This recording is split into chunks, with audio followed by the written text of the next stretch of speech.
Hello friends, welcome back to my YouTube channel. उम्मीद करती हूँ आप सब खैरियत से होंगे। मैं अभी बिल्कुल ठीक हूँ।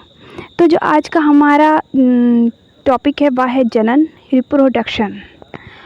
ये बहुत इंपॉर्टेंट टॉपिक है। आपको पता है कि साइंस में अगर आप बायो पढ़ रहे हो तो बायो में किसी भी स्टैंडर्ड पे आप पहुंच जाओ, पर ये चीज़ आपको मिलने ही वाली है कि जनन क्या होता है, जनन कितने प्रकार के होते हैं, और फिर उसके बाद उसके अंदर का भी जो डिटेल्स में होता है कि उनके कितने टाइप्स होते हैं। तो ये सारी चीज़ें मानो फिर देखना होता है कि मानो का जनन तंत्र क्या है, स्त्री का जनन तंत्र क्या है, ये सारी चीज़ें देखनी पड़ती हैं। तो देख लेते हैं क्या है। तो जनन वह प्रक्रिया है जिसके अंतर्गत कोई भी जीव अपने जैसे दूसरे जीवों को जन्म देता है। क्या करता है? अपने जैसे दूसरे जीवों को जन्म देता है। ये नोटिस कर लेना। वह प्रक्रिया है जिसमें कोई भी जीव यानी एक प्राणी अपने जैसे दूसरे प्राणी को जन्म दे, उसी को ही जनन कहते हैं। जैसे कि अगर इंसान है तो किसी और इंसान को जन्म दे, होता है ना घर पे। जैसे कि अक्सर आप फैमिलीज़ वाले होंगे तो उसमें देखते होगे ना कि भाभी को बेटी हुई है, दीदी को बेटी हुई है, इस तरह से होता है। जो बच्चे होते हैं इसी को तो जनन बोलते हैं। जैसे कि देखो क्या होता है, एग्जांपल लेते हैं हम अपनी लाइफ से।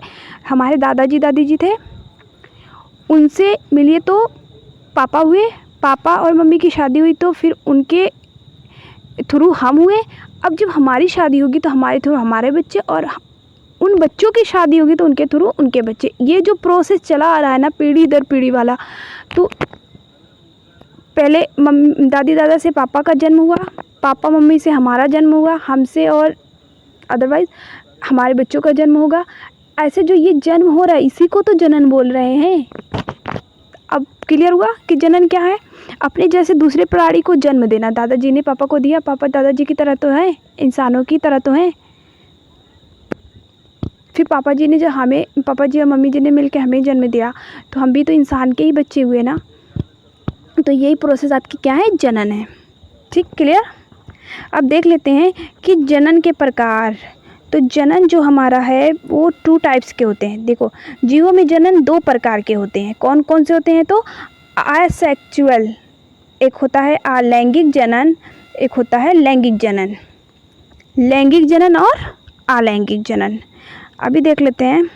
जो आपका अलैंगिक जनन है और जो लैंगिक जनन, जो आपके प्लांट होते हैं ना, प्लांट, पेड़ पौधे, प्लांट्स,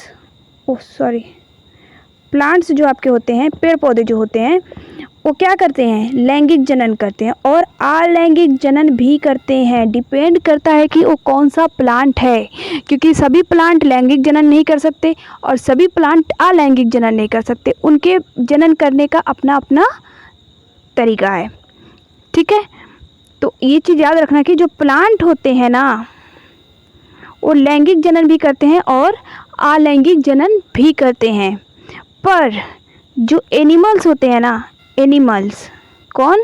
तो एनिमल्स जो होते हैं, जो जानवर होते हैं ना, और एनिमल्स की कैटेगरी में हम भी आते हैं। आप लोगों ने 10th क्लास में पढ़ा होगा ना वर्गीकरण, उसमें पढ़ा होगा ना कि एनिमल्स की कैटेगरी में हम इंसान भी आते हैं। तो जो एनिमल्स हैं ना, ये क्या करते हैं? ये केवल लैंगिक जनन करते हैं। ये अलैंगिक जनन कर नहीं सकते। कोई चांस ही नहीं है इनका अलैंगिक जनन के थ्रू बच्चे पैदा करना। इनको बच्चे चाहिए होंगे तो इनको लैंगिक जनन करना पड़ेगा। कैसे? अब लैंगिक जनन को देख लेते हैं। एक बार छोटा सा देखेंगे, इसके बाद डिटेल्स में पढ़ेंगे। देखो, अलैंगिक जनन जो है इसको तभी हम नीचे डिटेल्स में पढ़ने वाले हैं, पर वीडियो बहुत लॉन्ग हो जाता है। इसके कारण से हमने ये लैंगिक जनन जो है इसको नेक्स्ट वीडियो में बताना है कि कैसे होगा। लेकिन थोड़ा सा छोटा सा लेक्चर देते हैं कि जो अलैंगिक जनन होता है ना, इसमें नर और मादा को एक दूसरे के संपर्क में आने की ज़रूरत नहीं पड़ती। किसमें? संपर्क में आने की ज़रूरत नहीं पड़ती। परंतु जो ये लैंगिक जनन होता है ना, इसको नर और मादा के संपर्क में आए बिना नहीं हो सकता। अब आप बोलोगे कि नहीं मैम, अब तो साइंस ने बहुत डेवलप किया है। कुछ लोग होते हैं जो शादी नहीं करते हैं और किसी पुरुष से संपर्क में भी नहीं आते हैं, परंतु उनके बच्चे हो जाते हैं। तो यस, हो सकते हैं, बिल्कुल हो सकते हैं, लेकिन वो जनन भी आपका लैंगिक जनन में ही आएगा। किस में आएगा? लैंगिक जनन में ही आएगा। क्यों? क्योंकि जो पुरुष का शुक्राणु होता है ना, ठीक है, जो पुरुष का शुक्राणु होता है, जो स्पर्म होता है ना, वो क्या करता है? मादा के अंडाणु में, किसमें, अंडाणु में फर्टिलाइजेशन करवाया जाता है, जिसके कारण से उनको बेबी होता है। तो यहाँ पुरुष से हेल्प लिया गया कि नहीं, पुरुष का शुक्राणु लिया गया कि नहीं, तो सेम चीज़ हुआ कि विदाउट पुरुष के ये मुमकिन नहीं है। ठीक है, ये चीज़ आप याद रखना कि बिना पुरुष के हेल्प के ये जनन करना मुश्किल है। ना पुरुष ये खुद से ये जनन कर सकता है, ना स्त्री। अगर आपको बच्चे चाहिए होंगे, एनिमल्स हो या इंसान, तो उनको क्या करना है, ये लैंगिक जनन के प्रोसेस को पूरा करना पड़ेगा, वो अलैंगिक थ्रू नहीं कर सकते, ये चीज़ याद रखना। अब देख लेते हैं अलैंगिक जनन। तो अलैंगिक जनन जो होता है, इसको देख लेते हैं। असेक्सुअल रिप्रोडक्शन, प्रत्येक जीवों में जनन का प्रारंभ एक कोशिका से होता है, यदि यह कोशिका एक ही जनन द्वारा प्रदान की गई हो, तो इसे क्या कहते हैं, अलैंगिक जनन कहते हैं। एक देखो क्या बोल रहा है कि यदि यह कोशिका एक ही जनन, समझ में आ रहा है, एक ही जनन द्वारा प्रदान की, इसमें पार्टनर की कोई ज़रूरत नहीं है। इसमें तो पार्टनर की ज़रूरत होती है ना, पुरुष और मादा की ज़रूरत होती है ना। इस पर जो अंडाणु और शुक्राणु दोनों की आवश्यकता होती है, दोनों के बगैर यहाँ कोई बेबी नहीं होने वाला। पर यहाँ पे क्या होता है, यहाँ पे ऐसी कोई शर्त नहीं है, यहाँ पे एक ही पार्टनर से बेबी जनन कर सकते हैं। देख लेते हैं कैसे। तो अलैंगिक जनन का एक तरीका है जिसमें एकल माता पिता, कौन, एकल माता पिता, एकल मतलब समझ रहे हैं, अकेला, या तो माता हो या पिता हो, द्वारा एक नई संतान का उत्पादन किया जाता है। याद रखना, एकल माता पिता द्वारा एक नई संतान का उत्पादन किया जाता है। अलैंगिक बहुकोशिका, जो अलैंगिक जनन होता है वो बहुकोशिकाओं में भी होता है और एक कोशिकाओं में भी होता है। ये याद रखना। अगर पूछते अलैंगिक जनन किस में होता है, पहली बात तो ये बहुकोशिकाओं में भी होता है और एक कोशिकाओं में भी होता है, ये याद रखना आप लोग। उसके बाद देख लेते हैं आगे क्या है। तो नेक्स्ट है अलैंगिक जनन के प्रकार। इसमें हम सिर्फ अलैंगिक जनन को ही कवर कर रहे हैं। लैंगिक जनन, फिर उसके बाद नर जनन तंत्र, फिर मादा जनन तंत्र, ये हम नेक्स्ट वीडियो में कवर करेंगे। इसमें अभी हम केवल इतना ही कवर कर सकते हैं। तो टाइप ऑफ सेक्सुअल रिप्रोडक्शन देख लेते हैं कितने टाइप्स के होते हैं। वैसे तो इसके बहुत सारे प्रकार हैं, लेकिन जो इम्पोर्टेंट है और इतना कि आप एग्ज़ाम में लिख के अच्छे मार्क्स से पास हो सको, उतना ही मैं लेके आई हूँ। बहुत ज़्यादा डीप में नहीं जाना हमें। और एक बार आप अच्छे से वीडियो को समझो, कॉन्सेप्ट क्लियर हो जाएगा, फिर आपको बार बार ये लैंगिक जनन रटने की ज़रूरत नहीं पड़ेगी, एक ही बार में क्लियर कर लेंगे। तो देख लेते हैं विखंडन। विखंडन से ही आपको समझ में आ जा रहा होगा कि विखंडन क्या है। तो कोशिकाओं के दो भागों में विभाजित होने पर या फिर विभाजित होने और नए, सॉरी यहाँ नए रहेगा, नए शरीर बनने को विखंडन रूप माना जाता है। कैसे, देखो आप लोगों ने उसको देखा होगा ना, जो एक कोशिकीय जीव होते हैं वो कैसे जनन करेंगे। तो जाहिर सी बात है, वो जो ईस्ट, आप लोगों ने उसको ईस्ट को देखा होगा, ऐसे कुछ उसका स्ट्रक्चर होता, सॉरी यहाँ तो फिंगर से बनाना पड़ता है, होता भी नहीं है, ऐसे करके उसका स्ट्रक्चर होता है ईस्ट का। इसमें ऐसे होता है और ये ऐसे होता है, ठीक है। यहाँ पे एक छोटा सा अंकुर आता है और ये अंकुर बढ़ता रहता है, बढ़ता रहता है, बढ़ता रहता है, बढ़ता, जब इसके बराबर होता है ना, दोनों एक दूसरे के भार के बराबर हो जाते हैं ना, तो सह नहीं पाते, तो ये बीच से टूट जाता है, ठीक है। जब ये बीच से टूटता है ना, तो फिर उसके बाद इसका शेप कुछ इस तरह से हो जाता है, फिर कुछ इस तरह से हो जाता है, और इसका भी शेप कुछ इस तरह से हो जाता है। अब ये हो गए ना दो, तो इस तरह से जो जनन होता है, ठीक है, क्लियर हुआ। आगे बढ़े, देखते हैं मुकुलन। अब मुकुलन क्या होता है, तो मुकुलन में देख लेते हैं, किसी जीवों के शरीर के बाहर सतह, कहाँ, बाहर सतह की कोशिकाओं में समसूत्री विभाजन से एक उभार बनता है। किससे, समसूत्री विभाजन से, याद रखना, एक उभार बनता है जिसे मुकुलन कहते हैं, सॉरी जिसे मुकुल कहते हैं, ठीक है, जिसे मुकुल कहते हैं। और मुकुल द्वारा अलैंगिक जनन विधि को मुकुलन कहते हैं। किसके द्वारा, तो मुकुल, जो समसूत्री विभाजन से उभार बनता है, उससे आप क्या नाम दिया, मुकुल का नाम दिया।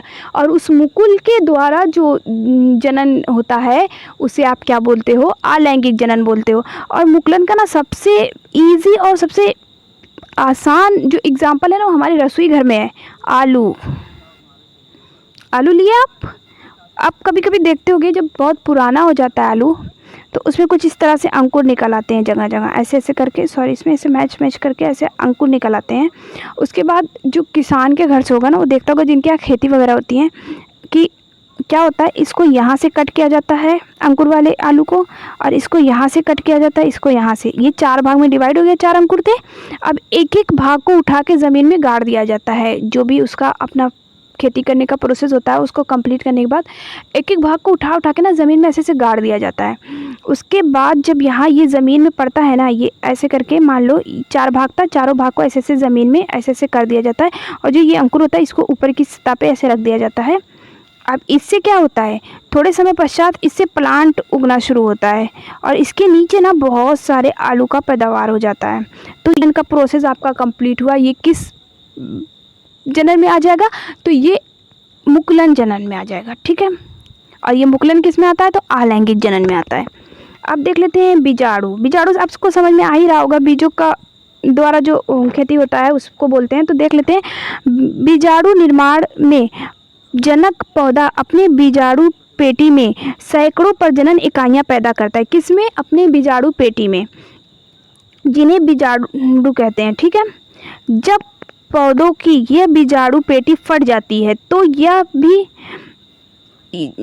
यह भी हवा, ज़मीन और भोजन या मिट्टी पर बिखर जाते हैं और वहीं पर उगने लगते हैं। क्या होता है कि जो बीजों के अंदर सैकड़ों प्रजनन इकाइयाँ पैदा होती रहती है, जाहिर सी बात है, कोई बैलून है, भरते रहोगे, हवा भरते रहोगे, लास्ट में आके क्या करेगा, वो फट जाएगा।